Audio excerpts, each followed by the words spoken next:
Hello, so this is pretty much my fourth video in about a 12-hour period, but yeah, don't know, just got a lot of thoughts, so I figured I would make another one.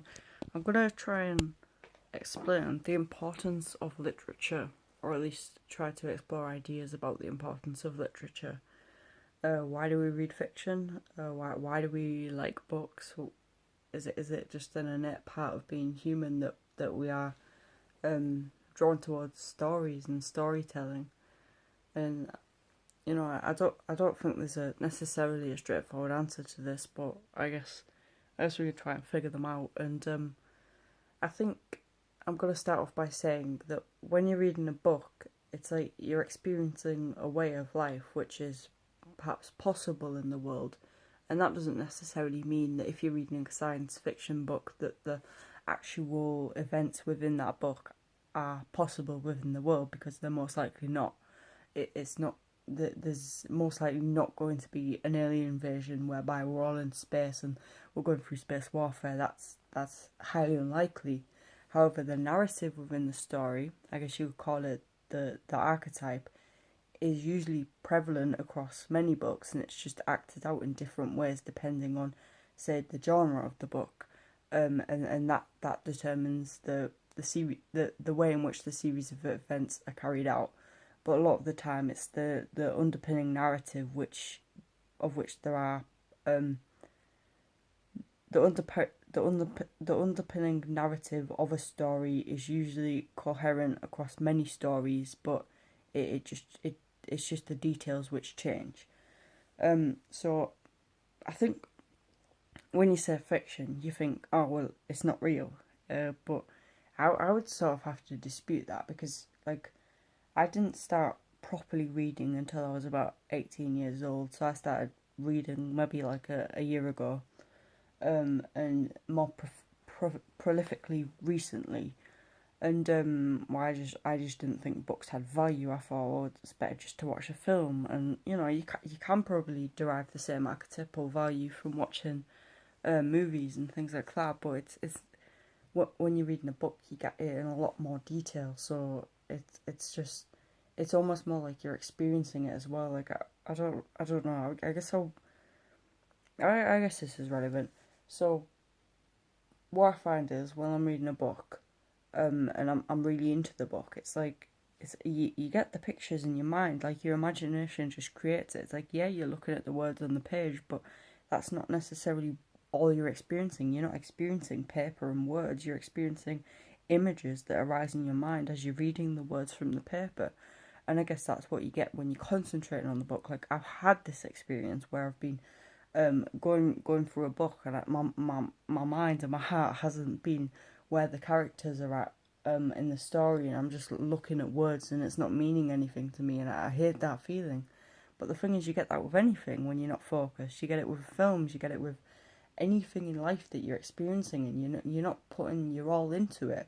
You're not going to get the full value of what you're experiencing. So I think you could just use that excuse for anything. And yeah, you might say, well, you have to have a better attention span if you go into read a book in comparison to watching a film.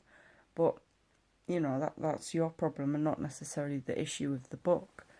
Um, but I think books do have a lot of value, and I'm gonna say that the stories with it. I'm gonna say that fiction is very real, and I'll put it equal to the reality of non-fiction books. So and I assume people know this, but fiction is essentially non-factual, I guess. I wouldn't really know how to explain it. And I think it's a non-fiction could be like a historical document or a scientific textbook or something like that. Um, yeah, so I don't know.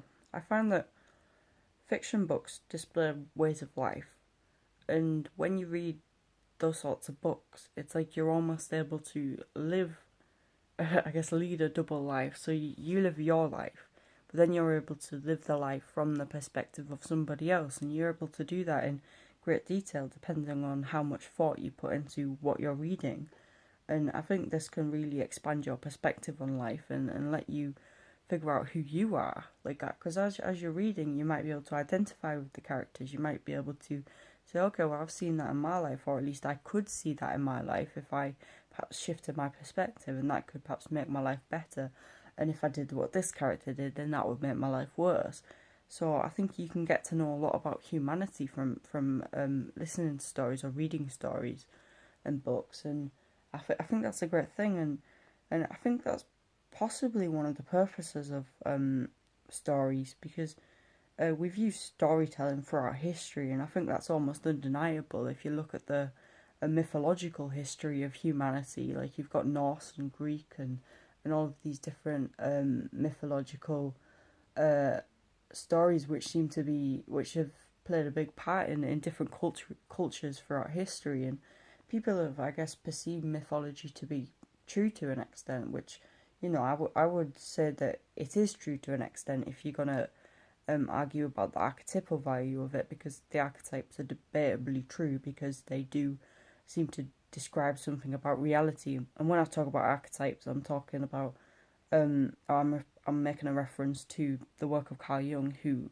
basically I believe he was the person who I don't know whether he was the one who came up with the idea of archetypes. However, I think that was the case.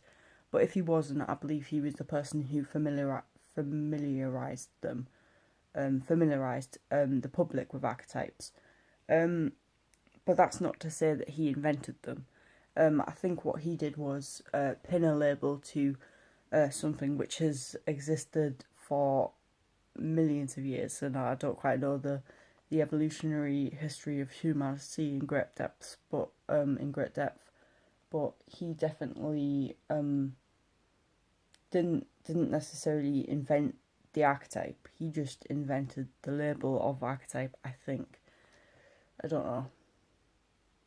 Yeah, so I probably shouldn't talk about things that I don't know too much about, but I think my point still stands that there is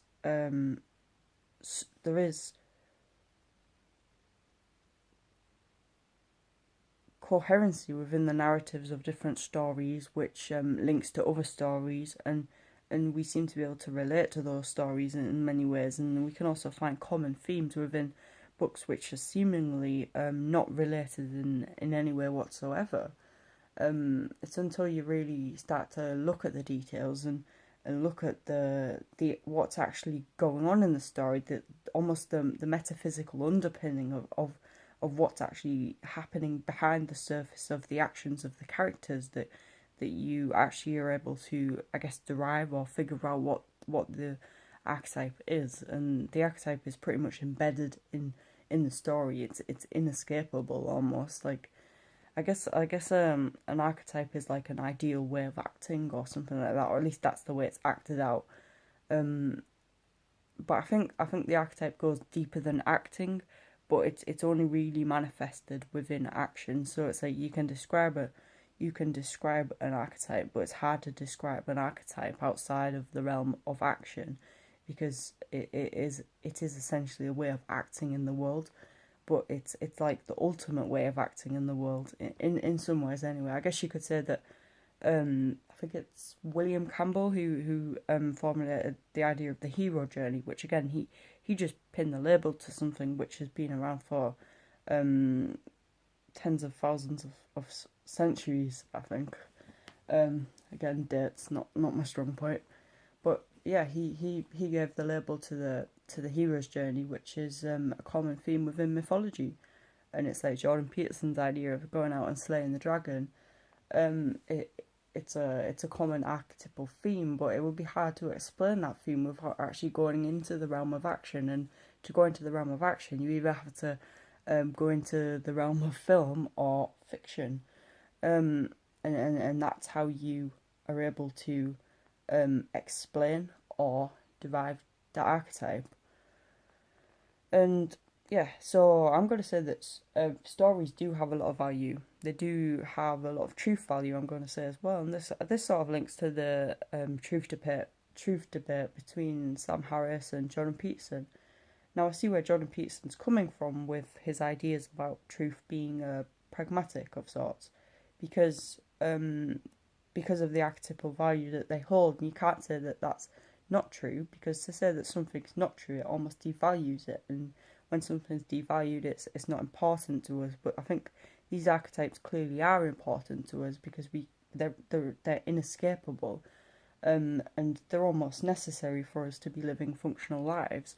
So I don't think you can say that they're not true. And maybe they're not true in a scientific sense, or maybe they're just not true in the scientific sense, and that we can't necessarily test them empirically. However, that is debatable also, because we can witness an archetypal theme being enacted within the world through the means of stories, but also within our own lives, or at least we can apply the archetypal themes to our own lives, and we can derive value from that. And is that not enough empirical evidence in order to be able to derive a strong conclusion, or is it too anecdotal? See, I don't know, because it does seem to be objective. So I'll probably more on the side of Jordan Peterson in the truth debate.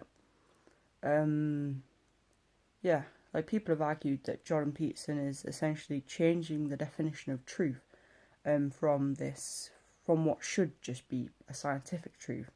But I would even say that Jordan Peterson's definition of truth is scientific. He just broadens the framework a bit more than Sam Harris does.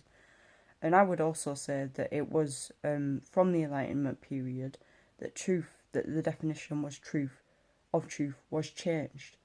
So it originally was perhaps applied to biblical texts and stories and mythology and all of the things that came before science. And then this is going to cut out in 30 seconds, so I'm going to have to cut off here. And then it developed into the scientific truth, which became paramount, and all of the truth was pretty much discounted as meaningless. However, I don't think it's wise to do that, and all of that meaning is encapsulated within stories and things like that. Anyway, I'm going to have to cut this off here. So that's what I think about the value of books, I guess.